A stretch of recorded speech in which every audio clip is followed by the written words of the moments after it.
तो देखो इसका मैथमेटिकल एनालिसिस करते हैं हम लोग एलसी फिल्टर के लिए। तो मैथमेटिकल एनालिसिस स्टार्ट करते हैं अभी। देखो भैया, मैथमेटिकल एनालिसिस, मैथमेटिकल एनालिसिस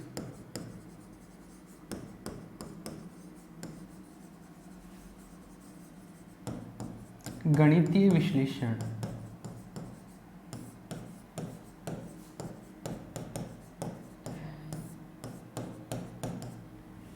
ठीक है, मैथमेटिकल एनालिसिस के लिए वही जो हमने फ्रीक्वेंसी कंपोनेंट लिखा था वहाँ से वोल्टेज से चालू करते हैं, क्योंकि यहाँ पर डायोड के बाद में जो आउटपुट मिलेगा, आउटपुट वोल्टेज में बात करूँ तो वो स्पंदमान वोल्टता मिलेगी, स्पंदमान वोल्टेज मिलेगा, फ्लक्चुएटिंग वोल्टेज। तो यहाँ पे फ्लक्चुएटिंग वोल्टेज मिलेगा आपको, स्पंदमान वोल्टेज। तो देखो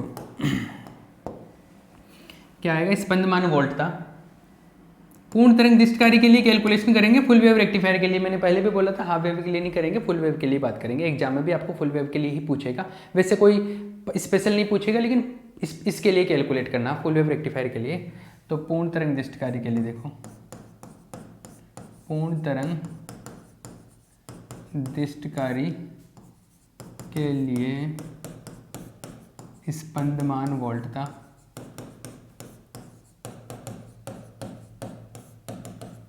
फ्लक्चुएटिंग वोल्टेज,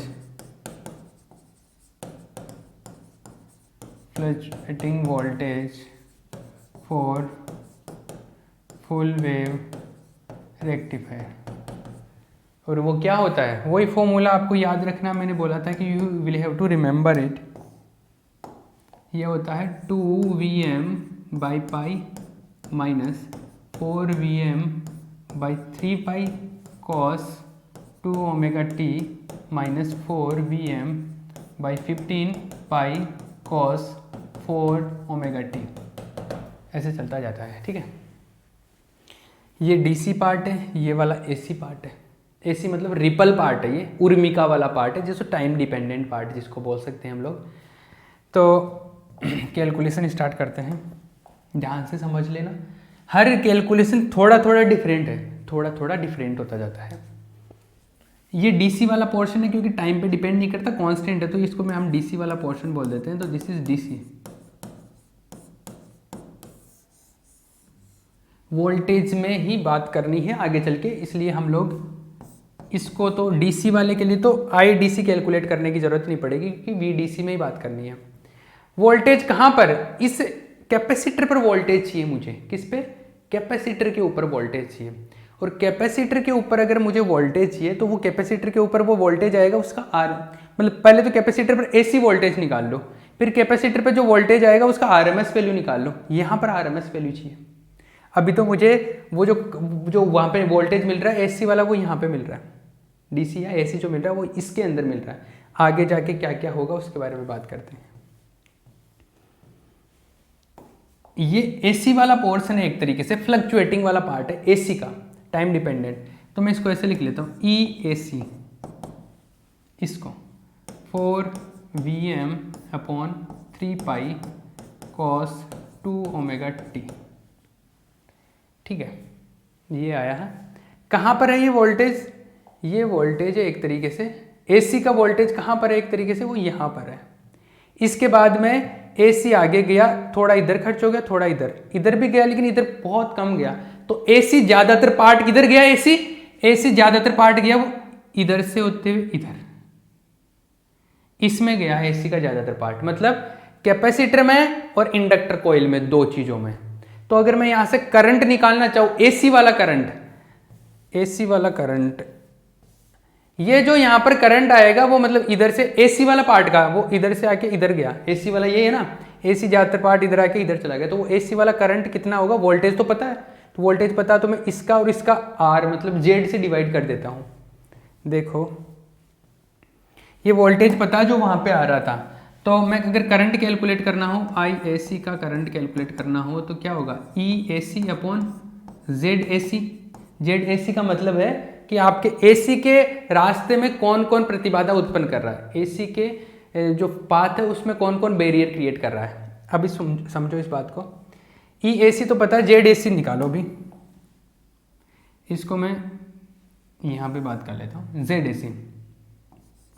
हमने पहले भी बोला कि जेड क्या होता है, ऐसा होता है R square plus X L minus X C का होल स्क्वायर।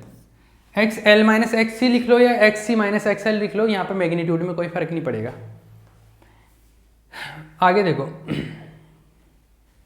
वो तो वहाँ पे डिपेंड करता है, आपने 11th-12th में पढ़ा होगा कि किसका वैल्यू कहाँ पे ज़्यादा है, उसके हिसाब से ये चेंज होता है। अब देखो यहाँ पर कैपेसिटर भी लगा हुआ है और इंडक्टर कॉइल भी लगी हुई है, दोनों लगे हुए हैं, तो इंडक्टर कॉइल कैपेसिटर दोनों के लिए वैल्यू रखेंगे। तो और आर क्या है, देखो एसी के लिए तो रेसिस्टेंस तो आ ही नहीं रहा ना, हमने बोला एसी जो है, एसी का पार्ट जो है बेचारा इधर से आके इधर ही चला गया, एसी तो इधर तो जा ही नहीं रहा ना, जा रहा बहुत कम जाएगा, तो उसको हम एक बार नेग्लिजिबल कंसीडर कर ले, तो हम लोग बोलेंगे एसी यहाँ से जो स्पंदमान है वो एसी का पार्ट इधर खर्च हो गया थोड़ा, तो फिर इधर चला गया। तो एसी में कौन भागीदारी दे रहा है, एसी के लिए बैरियर कहाँ से क्रिएट हो रहा है, इस पाथ से, मतलब एल से और सी से। आर तो इधर तो आ ही नहीं रहा एसी के लिए, ये दो चीजें, तो आर तो जीरो एक तरीके से। तो एसी के लिए जो है जेड एसी के लिए केवल ये है, ये जीरो हो गया, तो ये स्क्वायर रूट से कैंसिल आउट हो गया, तो ये क्या बचा, it comes to X L minus X सी।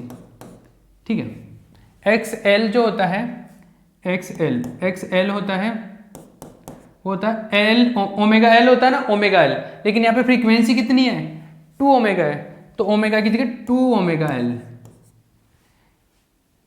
मैं यहाँ पे लिख भी देता हूँ, सिंस आवृत्ति जो है, फ्रीक्वेंसी जो है, फ्रीक्वेंसी कितनी है, 2 ओमेगा, बाद में कंफ्यूजन हो जाएगा नहीं तो, ठीक है। और एक्स सी जो है वो क्या आ जाएगा, 1/ओमेगा सी होता है। आयोटा वाला पार्ट नहीं लिख रहा हूँ मैं, अभी मैग्नीट्यूड कैलकुलेट कर रहा हूँ इसलिए, और ओमेगा की जगह 2 ओमेगा आएगा, तो ये जेड ए सी जो आएगा वो आएगा अपने पास क्या, एक्स एल का value 2 omega L minus 1/2 omega C. तो जेड ए सी यहाँ पे आ जाएगा I A C is equals to E A C का वैल्यू तो ये है 4Vm/3 पाई कॉस 2 ओमेगा, और जेड ए सी का वैल्यू आ जाएगा 2 omega L minus 1/2 omega C, ये 2 ओमेगा टी, ये आई ए सी आ गया। ठीक है, इसको इक्वेशन नंबर 2 पुट कर ले, तो किसी को कोई एतराज है नहीं ना। चलो भैया, आई ए सी आया है, चीज़ों को ध्यान से समझते रहना, ये इलेक्ट्रॉनिक्स का one of the difficult topics में से एक टॉपिक माना जाता है फिल्टर को, ठीक है ना। तो बट क्योंकि इनकी कैलकुलेशन थोड़ी सी अलग वे में जाती है। देखो यहाँ पे वी, ये डीसी पार्ट, ये एसी पार्ट, एसी पार्ट से करंट निकाल लिया मैंने एसी, ये करंट किधर जाएगा, एसी वाला करंट किधर जाएगा, इधर से, तो केवल मैंने इसका रिएक्टेंस, इसकी प्रतिबाधा, इसका बैरियर और इसका बैरियर, दोनों बैरियर लिए हैं ना, आर नहीं लिया, तो ये यहाँ से करंट मिल गया जो इधर से जाएगा। अब इधर से करंट जा रहा, किधर से, इस वायर से करंट जा रहा, ऐसा है ये कैपेसिटर लगा हुआ है, ये रेसिस्टेंस लगा हुआ है, यहाँ से करंट जा रहा है वो मिल रहा है, ये कैपेसिटर है तो कैपेसिटर का एक्स सी होता है ना, यहाँ से करंट जा रहा है वो आई ए सी, और यहाँ पर जो कैपेसिटर का जो प्रतिबाधा है एक तरीके से, मतलब उसको बोलो आप रिएक्टेंस, प्रतिघात, तो वो है एक्स सी। यहाँ पर वोल्टेज क्या होगा, यहाँ पर कितना वोल्ट का पतन होगा, वोल्टेज ड्रॉप कितना होगा यहाँ पे, अरे वोल्टेज ड्रॉप यहाँ पे कितना होगा, आई इंटू आर ही होता है ना, आर की जगह तो एक्स सी है, और करंट कितना, आई ए सी, यही है। तो यहाँ पर वोल्टेज ड्रॉप निकाल सकते हो ना, इस करंट को इस एक्सी से मल्टीप्लाई करके वोल्टेज ड्रॉप हो जाएगा, कितना वोल्ट तक खर्च होगी यहाँ पे, आई इंटू एक्स सी कैलकुलेट कर सकते हो, और वो जो आएगा वो यहाँ पे खर्च होगा इसके पैरेलल, क्योंकि दोनों का पैरेलल है तो दोनों में वोल्टेज बराबर होगा, तो यहाँ पर मैं वी ए सी निकाल सकता हूँ कि नहीं, अभी मतलब जो ए सी वोल्टेज है वो यहाँ पे कैलकुलेट कर सकता हूँ कि नहीं, कर सकता हूँ। तो देखो यहाँ पर कितना वोल्टेज खर्च होता है वो मिल सकता है मुझे वहाँ से। तो पहले तो मुझे आई ए सी मिल गया, एक तो मैं आई ए सी से आई आर एम एस निकाल सकता हूँ यहाँ पे, एक चीज़ तो ये है कि आई ए सी से मतलब मुझे लास्ट में जाके आर एम एस तो निकालना ही है, लेकिन मुझे एक चीज़ पता चल गई कि यहाँ से आई ए सी मिल गया, तो मुझे यहाँ पर फाइनली जो वोल्टेज यहाँ पे खर्च होगा ना लोड के पैरेलल में जितना खर्च होगा वही लोड पे होगा, तो वो वोल्टेज ए सी वोल्टेज मिल गया यहाँ पे। तो देखो कैपेसिटर पे खर्च होने वाला वोल्टेज मिल गया मुझे, ये कैपेसिटर या लोड पे एक ही बात है, तो तो संधारित्र पर प्रत्यावर्ती वोल्टता,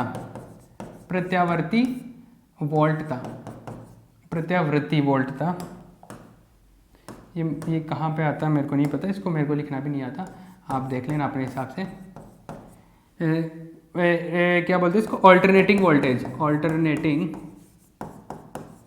वोल्टेज एट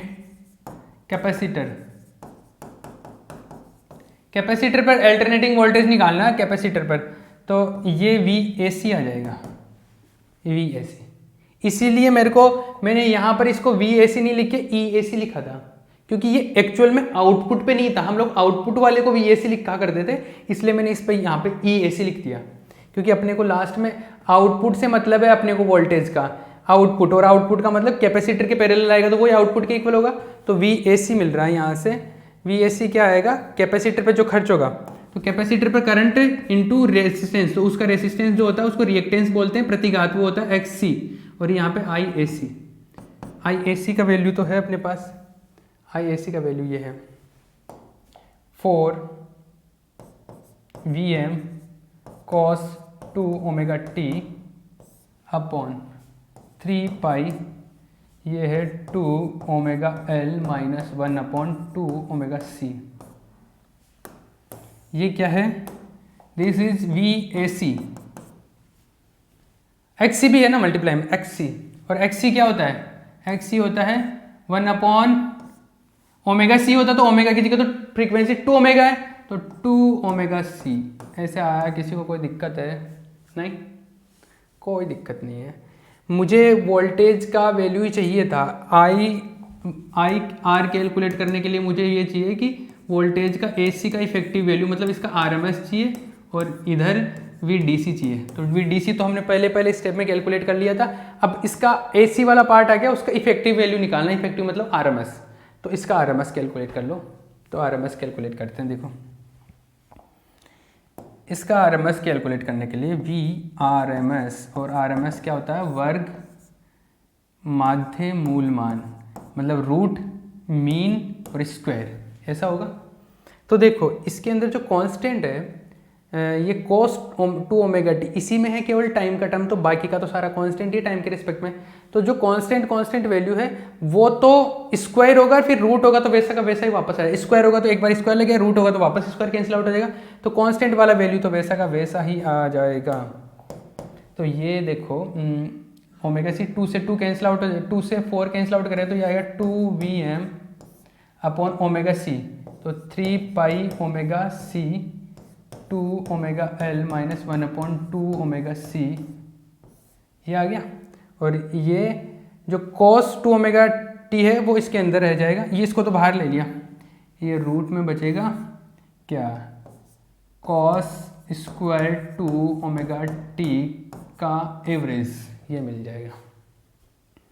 अरे इसी की जगह वैल्यू रखा ना, इसी की जगह तो इसका वैल्यू रखा, तो ये अंदर टाइम वाला पार्ट बच गया, बाकी बाहर आ गया। अब उसका एवरेज लेना है, और उसका एवरेज लेने के लिए देखो ये मैंने ठीक तो किया है ना, कहीं गड़बड़ तो नहीं किया। 2 से 4 कैंसिल आउट कर दिया तो 2 बच गया मेरे पास, तो 2Vm, और तो बाकी का वैसा सीन है। तो देखो कोई कैलकुलेशन मिस्टेक नहीं हो जाए, बाकी तो और तो ठीक है, कंसेप्चुअल मिस्टेक तो हम करेंगे नहीं।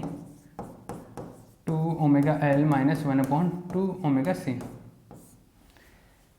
अब इसका तो हम लोगों ने पहले कैलकुलेट किया था, 1 अपॉन रूट 2 आ रहा है, ठीक है ना, लेकिन फिर भी मैं यहाँ पे कर लेता हूँ, जैसे पहले किया था वैसे इंटीग्रेशन ही तो करना है इसका।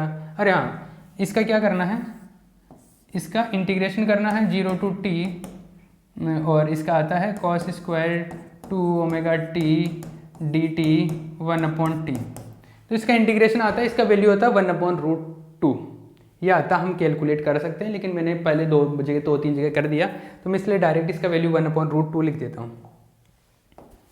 तो ये आएगा 2Vm अपॉन 3 पाई ओमेगा C, ये है 2 omega L minus 1 upon 2 omega C, ठीक है, ये क्लियर है।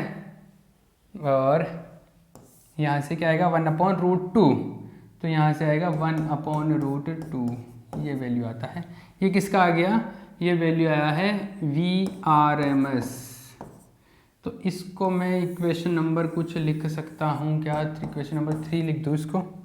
किसी ने नहीं कॉपी किया है तो देखो कॉपी कर सकता है यहाँ से आराम से पहुँच करके, ठीक है।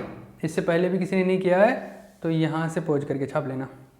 तो इक्वेशन नंबर अपने पास में VDC तो ये रहा 2Vm/π, और VRMS जो मिला अपने को, VRMS मिल गया ये।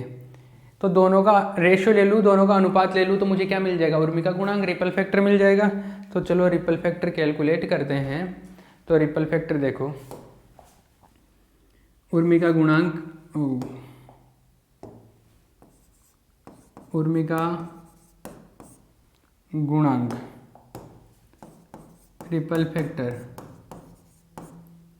रिपल फैक्टर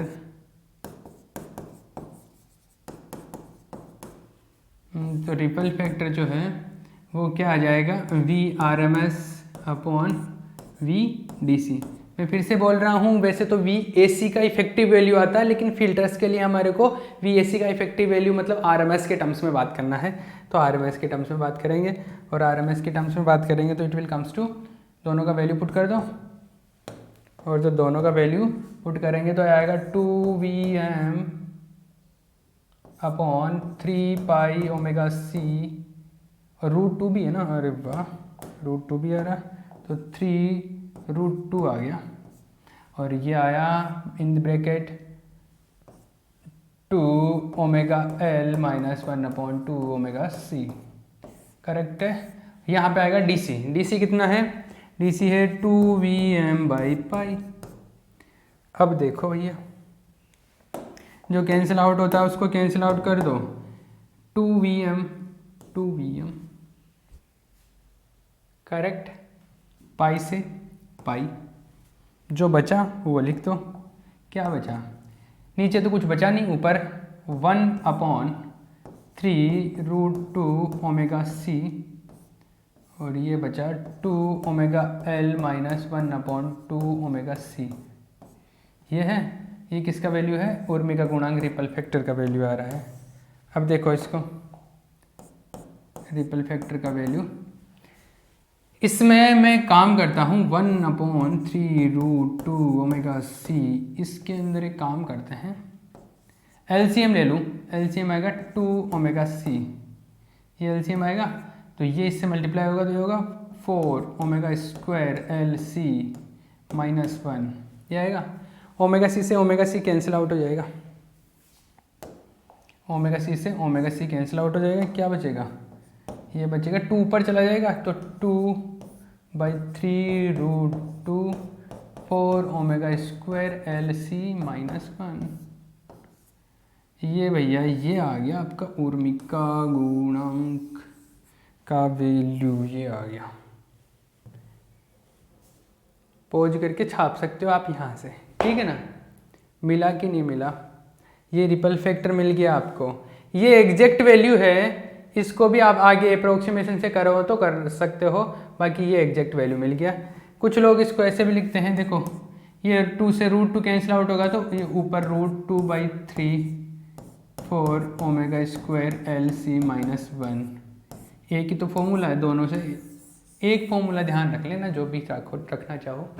एग्जाम में डायरेक्ट कभी ये फॉर्मूला भी बोल देता है कि LC अनुभाग फिल्टर के लिए, L अनुभाग फिल्टर, L सेक्शन फिल्टर के लिए उर्मी का गुणांक का मान ज्ञात करो, रिपल फैक्टर का वैल्यू कैलकुलेट करो।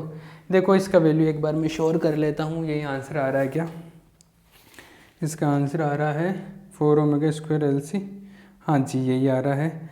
और इसमें भी एक अप्रोक्सीमेशन काम में लिया गया है, और वो अप्रोक्सीमेशन क्या काम में लिया गया है उसके बारे में मैं बता देता हूँ। वो अप्रोक्सीमेशन जो है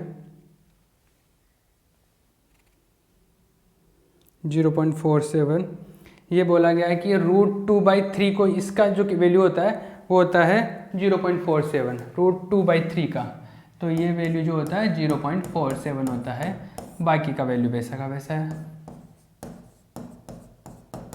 ये लो ऐसा है, ये अप्रोक्सीमेशन है, अप्रोक्सीमेशन नहीं है ये तो वैल्यू है, और एक अप्रोक्सीमेशन भी काम में ले सकते हैं अगर चाहे तो, और नहीं चाहे तो कोई दिक्कत नहीं है। तो अप्रोक्सीमेशन भी काम में ले सकते हैं इसकी चीज़ के अंदर। हाँ जी, देखो एक अप्रोक्सीमेशन भी काम में लिया गया है। इसमें ये बोला गया है आगे कि अगर मान लो मैं ऐसे कर दूँ, ये बोलूँ कि जो ओमेगा स्क्वायर, ये 4 ओमेगा स्क्वायर LC जो है, ये वाली वैल्यू 1 से अगर काफ़ी ज़्यादा हो, ये वाली 1 से काफ़ी ज़्यादा हो तो 1 को हटा दूँ मैं, और अगर 1 को हटा दूँ तो ये बचेगा √2/3 × 4 ओमेगा स्क्वायर, मतलब ये हट गया तो ये बचा 4 ओमेगा स्क्वायर LC, ये मिला वैल्यू। और इसमें जो √2/3 × 4, ये जो वैल्यू है √2 3 × 4, इसका जो वैल्यू आता है वो आता है 0.118, ये है 0.118 ओमेगा स्क्वायर LC। ये वाला वैल्यू इसका अप्रोक्सीमेटेड वैल्यू है ऐसा। एक्चुअल में जो फॉर्मूला है वो तो ये है अपने पास, ठीक है, बट इसका अप्रोक्सीमेटेड फॉर्म ये भी है, ये इस तरीके से। इसको 1 से काफ़ी ज़्यादा मान लिया, 1 को हटा दिया तो ये मिल गया लगभग उर्मी का गुणांक का मान, ठीक है। अब ये मिल गया तो अभी हम लोग ये देख सकते हैं, देखो ये किस किस चीज़ पे डिपेंड कर रहा है। इसमें लोड रेसिस्टेंस नहीं है ना कहीं पे भी, लोड प्रतिरोध तो है ही नहीं, तो लोड प्रतिरोध पे डिपेंड नहीं करता, ये लोड रेसिस्टेंस पे डिपेंड ही नहीं कर रहा रिपल फैक्टर।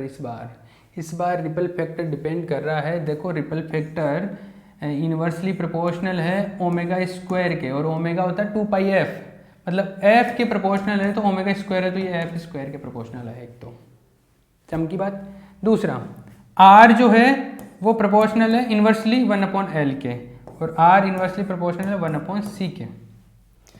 मतलब संधारित्र की कैपेसिटेंस बढ़ाओगे, ज्यादा कैपेसिटी का संधारित्र लगाओगे, ज्यादा कैपेसिटर का कैपेसिटर लगाओगे, या ज्यादा प्रेरकत्व, ज्यादा इंडक्टेंस का आप इंडक्टर कॉइल लगाओगे, तो आपका उर्मी का गुणांक अच्छा होगा, सॉरी कम होगा, रिपल फैक्टर कम होगा। और रिपल फैक्टर कम होगा मतलब फिल्टर अच्छा होगा। तो ज्यादा कैपेसिटी का अगर रिपल फैक्टर वो लेके आओगे कैपेसिटर, तो ज्यादा पैसा खर्च होगा, ज़्यादा पैसा खर्च होगा तभी तो बढ़िया आएगा ना ज़्यादा कैपेसिटी का। और ज़्यादा कैपेसिटी का अगर लेके आ रहे हो इसका मतलब फिल्टर अच्छा बनता है, तो फिल्टर अच्छा बनाने के लिए थोड़ा बहुत पैसा भी खर्च करना पड़ेगा आपको।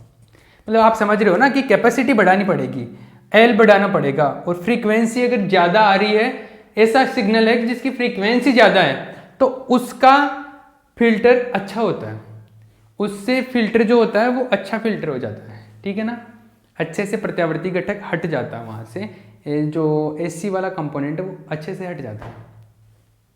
यहाँ पर वही राम कहानी लिखनी है जो पहले लिखी थी कि ये आर एफ स्क्वायर के व्युत्क्रमानुपाती होता है, आर 1/L के समानुपाती होता है 1/C के। ये जो लाइनें लिखनी है मैं बोल देता हूँ, लिख लेना इतना छापने के बाद में, ठीक है। क्या लिखोगे, लिखना अब यहाँ पे इंग्लिश वाले लिख लो, फिर हिंदी वाले लिख लेना। Ripple factor is inversely proportional to the square of the frequency, inversely proportional to the square of the frequency and inductance and नहीं लिखना, कोमा लिख लेना, comma inductance and capacitance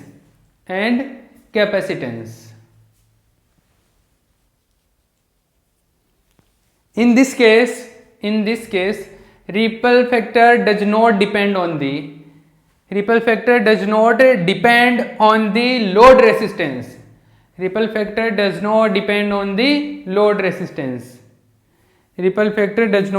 on the load resistance, ठीक है। ये आया, हिंदी में लिख लो। उर्मी का गुणांक का मान आवृत्ति के वर्ग के व्युत्क्रमानुपाती,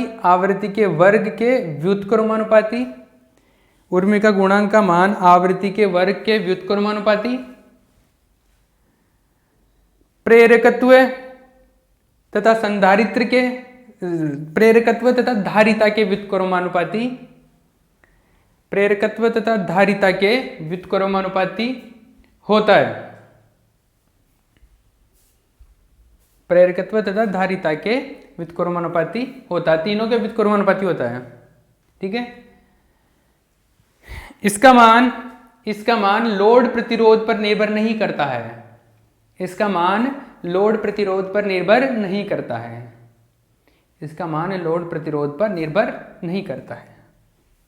ठीक है, ये आ गया डायग्राम। इसका कर्व बनाना चाह रहे थे ना, curve curve curve curve curve curve, कहीं पे भी जहाँ पर आप या तो चाहो तो शुरू में जो डायग्राम बनाया था वहाँ पे बना सकते हो इसका कर्व, तो आप इसका कर्व भी बना सकते हो। जहाँ पे डायग्राम बनाया था आपने वहाँ पे भी इसका कर्व बना सकते हो। टाइम कितना बचा है? 4 मिनट का टाइम बचा है, तो हम इसका कर्व बना लेते हैं एक बार, और फिर कर्व बनाने के बाद में फिर एक फ़िल्टर और बचेगा 4th नंबर का। ठीक है ना, अब देखो चारों में से एक फ़िल्टर तो आएगा ही आएगा, तो 4th नंबर का फ़िल्टर और बचेगा। 1 सेकेंड,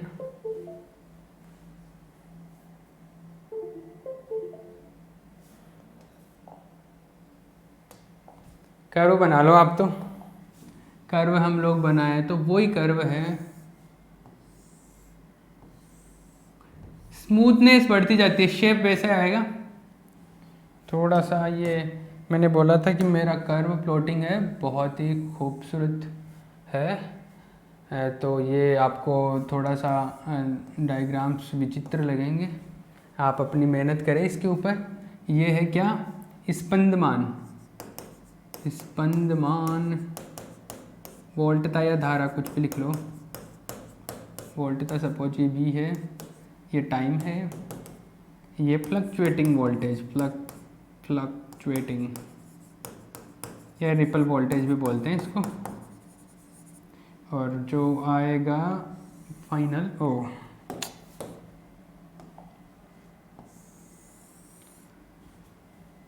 ये जो आएगा वो कैसा आएगा, मैंने बताया था वैसा आएगा। इसके बाद इस बार और भी स्मूथ आता है, ये ऐसा आता है थोड़ा, बहुत ही थोड़ा गंदा बन गया ना, दोबारा बना लेते हैं। ये भी गया,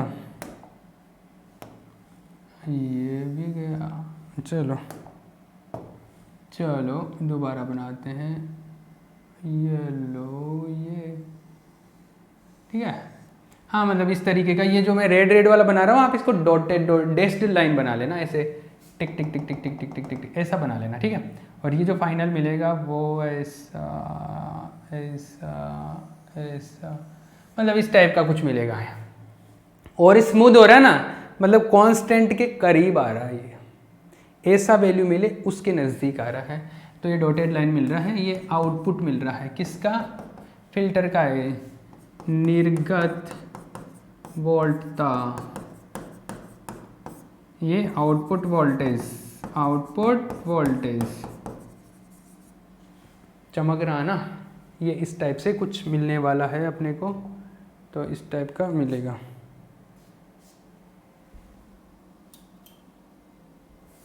क्लियर है?